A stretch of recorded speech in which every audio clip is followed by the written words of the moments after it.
А вы смотрите информационный выпуск Амшикшара. Здравствуйте.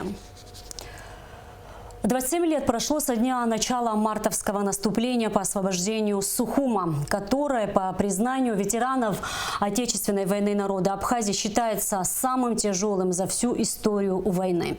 15 марта 1993 года абхазские соединения форсировали реку Гумиста и овладели стратегически важными высотами близ Сухума.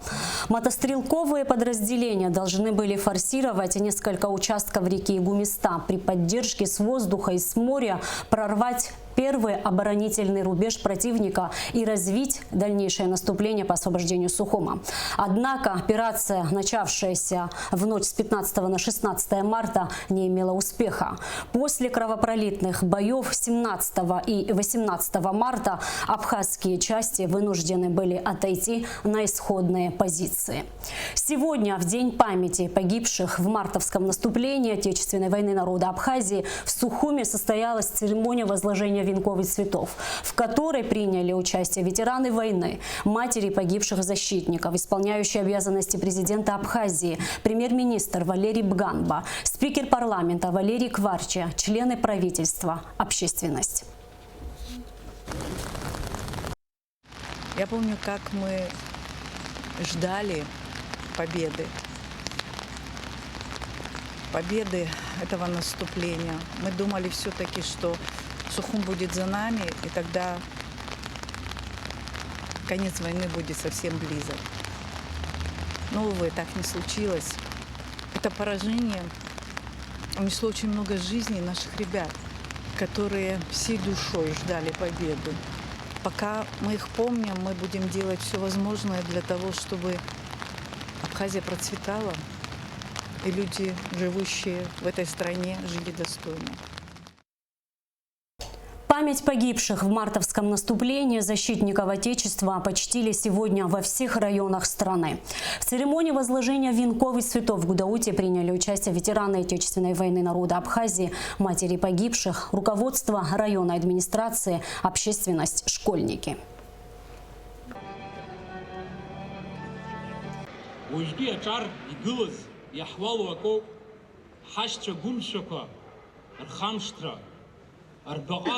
حنافسو آپتو آپتش حقشو حشچ گومش پیتخاز خاشتران چیرومتن ورتی رفقلنی بشوز راشچا آپتو رکتش حقشاد يخن زحمو حي حبرا ششرو وبريح ششر حقم كنا نشيق عيتاد يخذ بصاد جل زخشو أجار رخت زلا أقولش سرقو حبصاد جل أكشر حزخيو حبدوتشا حبتشا حشتشا يحزار جزايرة نونك ذا إزلحال شوي نحقزود أجلر شنيزو زالا أبزير كورس في زلا يتبوك دارد زيزورس أشار رخت زلا أنا تشكر. Ежегодно 16 марта на Нижнем мосту реки Гумиста многолюдно. Чтобы вспомнить погибших товарищей, здесь собираются ветераны со всех районов страны. В этот день сюда устремлены и сердца матерей погибших воинов. Репортаж Гугут Севардани. Мартовское наступление вошло в историю Отечественной войны народа Абхазии как самая неудачная наступательная операция. В тот день было очень холодно, шел сильный дождь. Кажется, и сама природа была против. Для того, чтобы освободить нашу столицу от грузинских оккупантов, нашим воинам нужно было перебраться через реку Гумиста. Наши бойцы знали, что идут на верную смерть. Многим из тех, кто в ту ночь переправился через реку Гумиста, чтобы освободить родной город от грузинских оккупантов, не было и 18 лет. Подделав свои документы, молодые бойцы встали на защиту Родины. Тогда здесь погибли сотни абхазских воинов, а те, кому удалось остаться в живых, каждый год собираются у Гумисты, чтобы вспомнить своих боевых товарищей и друзей. Особенно тяжело в этот день матерям погибших. Мама Даура Ахба вспоминает, что в ту ночь ей было неспокойно. Но, увидев во сне живого и невредимого сына, посчитала это хорошим знаком и надеялась на его возвращение.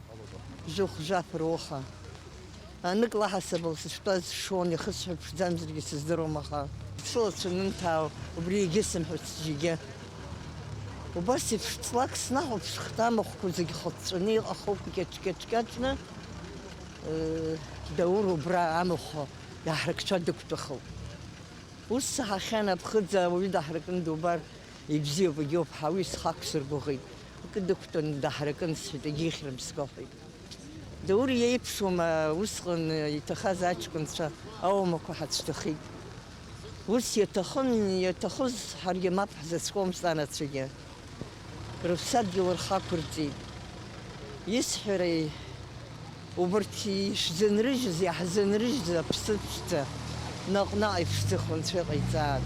Всегда примерный, вежливый, добрый, грамотный. Таким вспоминают молодого бойца абхазской армии Даура Ахба, чья жизнь оборвалась в возрасте 32 лет. Имена героев навсегда остаются в памяти народа, а их истории передаются из уст в уста. Сегодня имя Даура Ахба носит средняя школа номер 2 в селе Куланрха, в которой он работал до начала войны. Это школа с большой историей, потому что школа наша открылась в декабре месяце 1992 года. Даур Владимирович не смог завершить, продолжить работу, так как он вынужден был пойти на войну. И, к великому сожалению, в мартовском наступлении он погиб. Но школа чтит наши все традиции, продолжает его работу. Он очень много смог вложить в эту школу.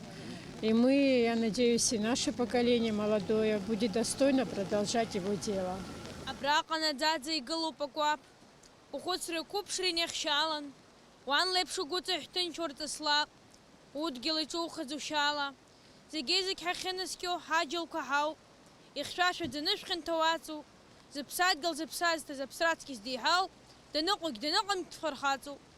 Единство, боевой дух и заветная мечта о победе морально помогали абхазским воинам не только в мартовском, но и в последующих наступательных операциях.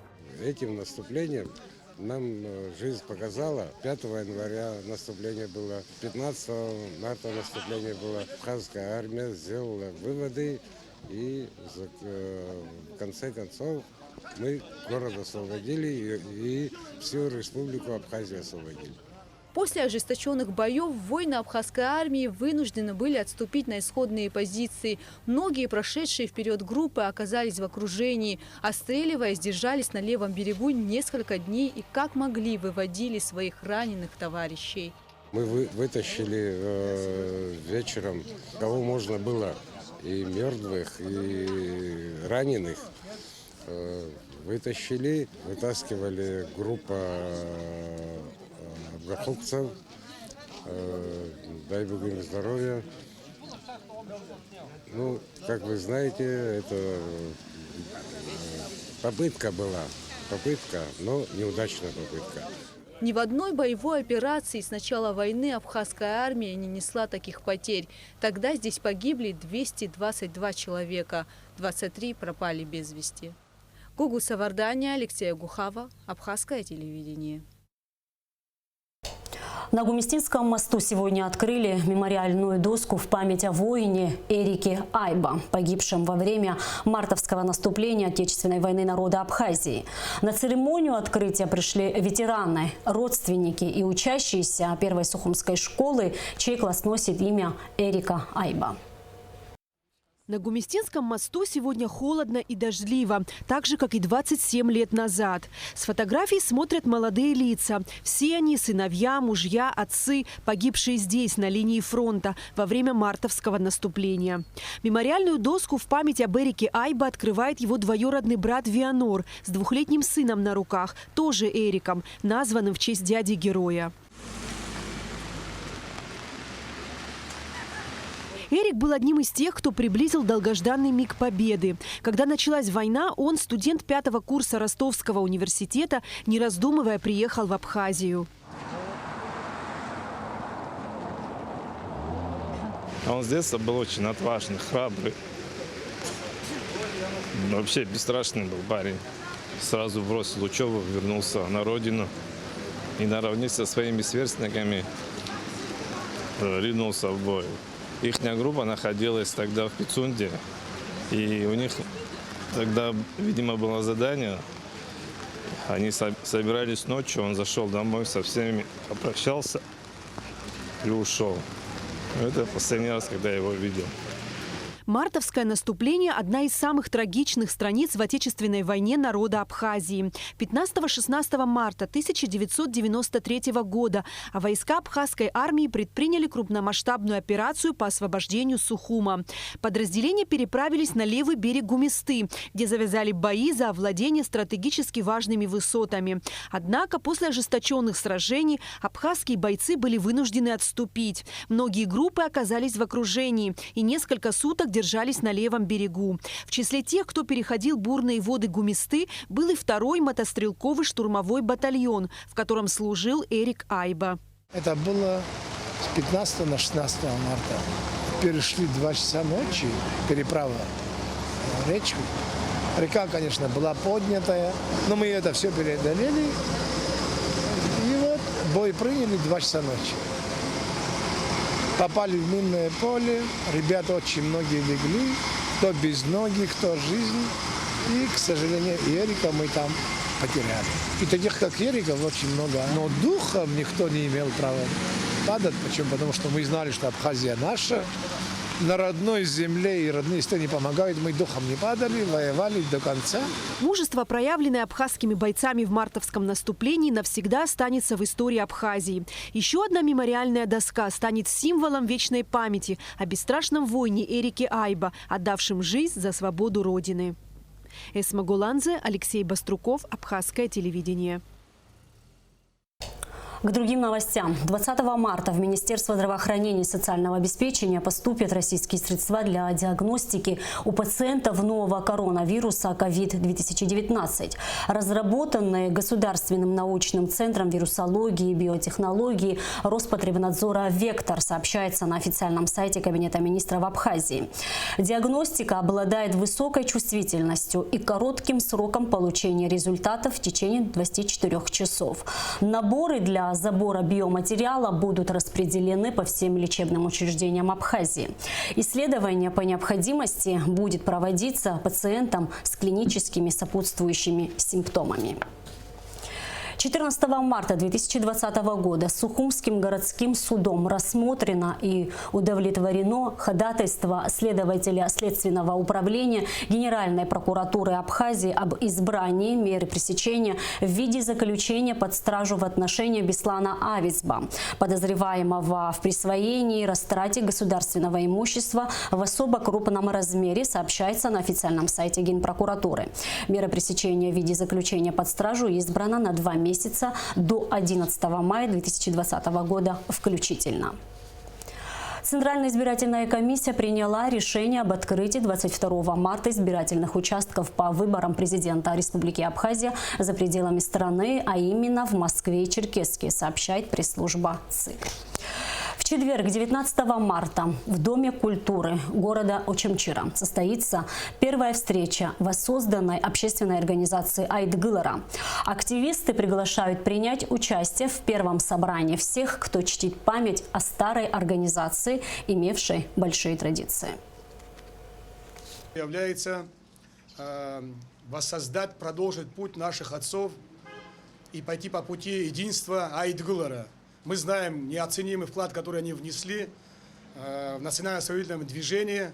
Были тяжелые времена, они преодолели этот путь. Сегодня подрастающее поколение должны быть преемниками этого движения Айтгылара. Само слово говорит Айтгылара, объединиться, единение. Нам это необходимо. Мы видим процессы, которые происходят, непростые, нелегкие, но нам надо сегодня объединиться, и мы должны вместе преодолеть этот кризис. Еще раз в Доме культуры в городе Очамчиры в 15:00 в четверг.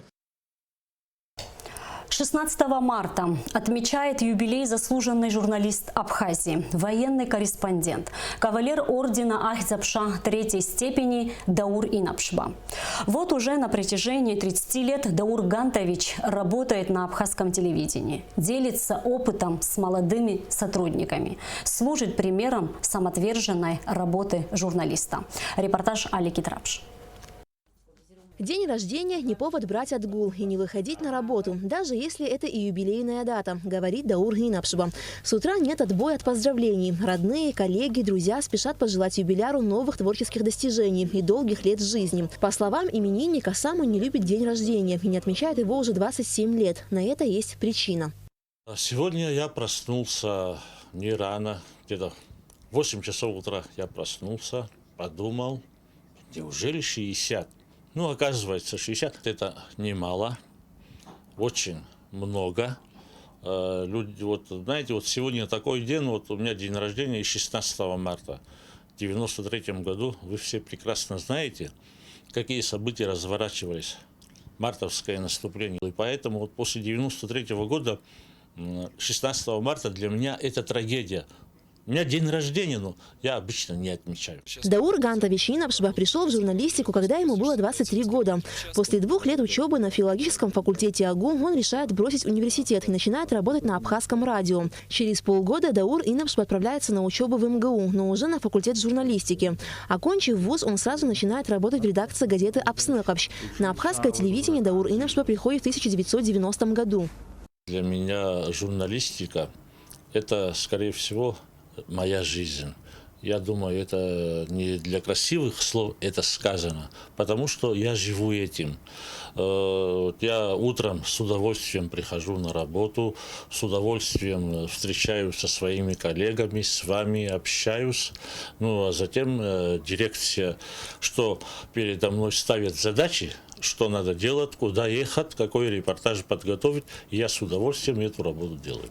В период Отечественной войны народа Абхазии Даур работал военным корреспондентом. Ему ежедневно приходилось готовить репортажи с передовой, из зоны боевых действий на Восточном и Западном фронтах. За самоотверженную работу журналиста Даур Гинапшба награжден медалью за отвагу. Такой беспрерывной работы не каждый абхазский журналист может похвастаться. Это его верность абхазскому телевидению, независимо от того, что происходило в стране. Я не говорю о годах, связанных с Отечественной войной народа Абхазии. Даур был на передовой всегда. Он все эти годы очень принципиально ставит выше работы на абхазском телевидении, а при этом абсолютно исключает политизацию профессии, что и подтверждает, что бы ни происходило в коллективе абхазского телевидения, он никогда ни на один день не оставлял работу. И все политики, независимо от того, кто был у власти или кто был в оппозиции, все с большим уважением относятся к нему лично, относятся к его работе. Это говорит о том, что когда журналисты исповедуют только один главный принцип правдивости, принципиальности. Вот это уважение к профессии, уважение к личности. Сегодня, я думаю, что все, кто его будет поздравлять, будут ставить на первое место. Даур Гинапшба по призванию журналист и человек широкой души, настоящий патриот Родины, всегда отзывчивый и готовый помочь каждому. Именно так о нем отзываются коллеги, с которыми он проработал не один десяток лет. Даур, можно сказать, это один из таких, не побоюсь сказать, маститых журналистов абхазской журналистики. Ему можно доверить любой материал. Мы последние, я вообще не помню, когда мы вмешиваемся в его материал. Любая тема, любой серьезности, я не знаю, любой значимости Даур сделает мгновенно. И в нужный час, и в нужную секунду. То есть я не помню, что его материал, то есть вот выпуск у нас, да, вечером или в 4 часа, допустим, чтобы Даур подвел и сказав, что не успел сделать. Полон сил, энергичный Даур. Мы поздравляем. 60 это все на все 60. Впереди у него очень большой творческий путь. Мы надеемся, еще не один десяток лет вместе поработаем. С Дауром мы много, в общем-то, прошли. И всегда как-то надежно было рядом с ним. И всегда удобно. И как-то, находясь с ним на съемках, никогда не думаешь о чем-то там. Надеешься, знаешь, вернее, что с ним будет все хорошо. Молодые начинающие журналисты и коллеги Даура Гинапшба отмечают, что с каким бы вопросом к нему ни обратились, он всегда готов помочь и подсказать, как лучше. Я работаю на телевидении не так давно, но уже успела неоднократно с Дауром Гантовичем попадать на съемки. Могу сказать, что такого комфортного, доброжелательного, позитивного человека вот редко можно встретить. Это человек, который относится с юмором к себе, к окружающим, настолько с ним комфортно, приятно, всегда поможет советам новичку. Своему коллеге Дауру Гантовичу, профессионалу с большой буквы, желаю здоровья, счастья, хороших позитивных сюжетов. 16 марта свой день рождения отмечает еще одна наша коллега Манана Гумба, которая работает в редакции новостей абхазского телевидения 35 лет.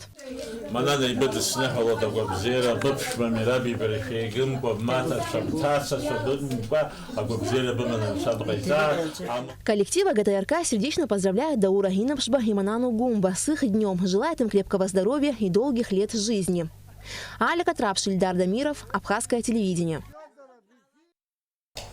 Преподаватели Абхазского государственного университета продолжают встречи с абитуриентами городов и районов республики, которые уже стали традиционными и проводятся в преддверии вступительных экзаменов. Целью таких встреч является выявление талантливой молодежи и помощи им в выборе будущей профессии. На этот раз профессорско-преподавательский состав АГУ встретился с выпускниками Гагрского района. Подробности в репортаже Сарии Кварцхеля. Выбор университета и профессии, пожалуй, один из самых сложных и ответственных шагов в жизни каждого молодого человека. Одни выпускники уже определились, но для многих выбор профессии – задача не из легких. Именно поэтому Абхазский государственный университет проводит профориентационные беседы для выпускников. В этом году наш Абхазский государственный университет расширил свою программу. У них много новых, интересных идей, которые открывают перед вами большие возможности.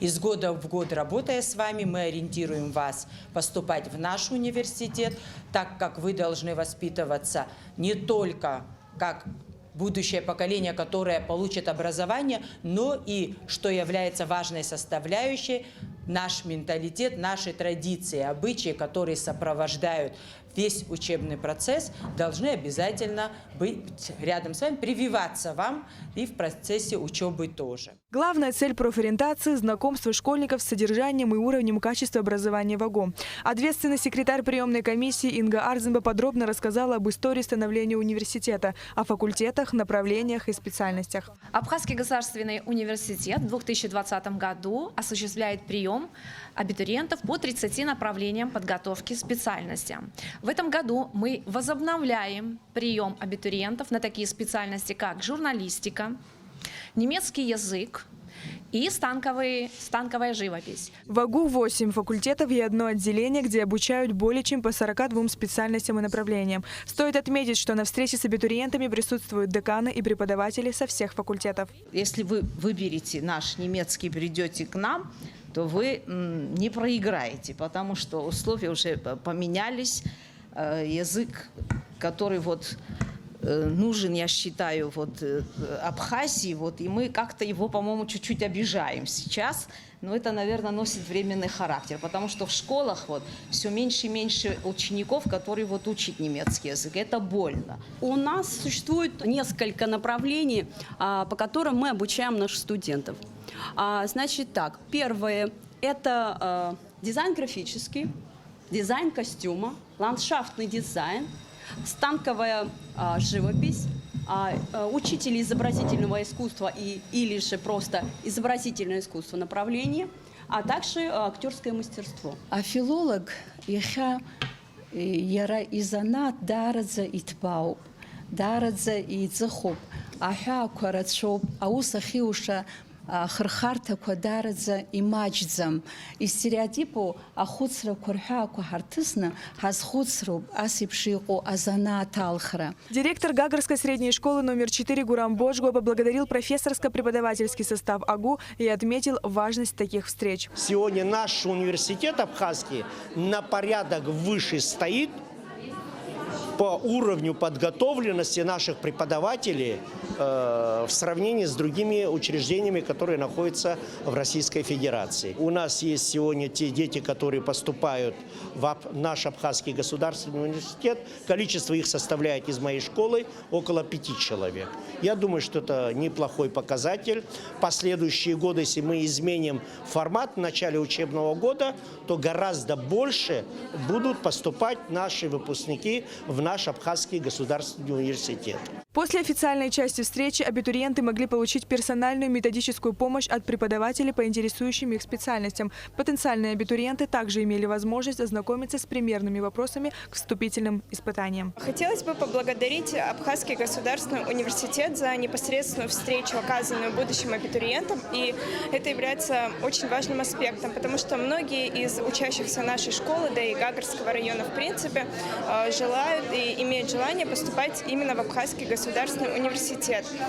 Встреча, основанная преподавателями университета, была очень полезной, оказала большое влияние на ребят и на выбор их будущей профессии. Я всем советую поступать в государственный университет, так как это, во-первых, государственный университет, во-вторых, мы не уезжаем с пределы Абхазии и остаемся на родине.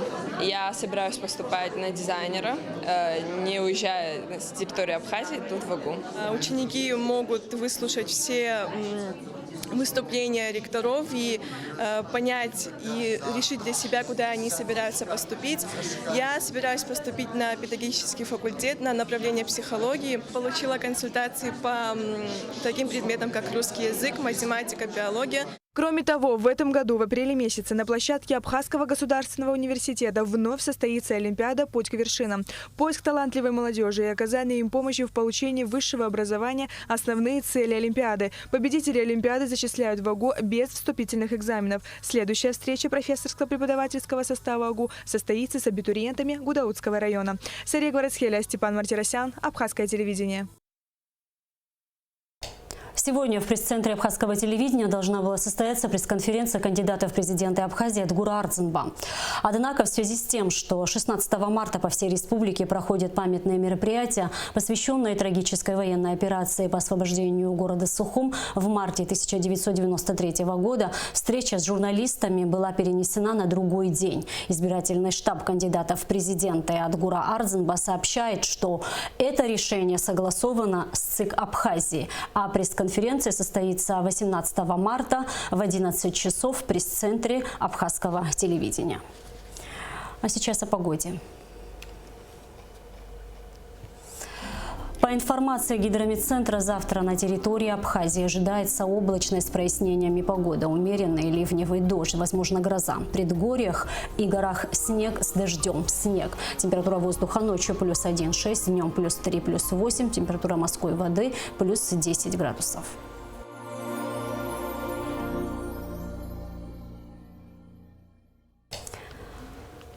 И на этом наш выпуск завершен. Всего вам доброго.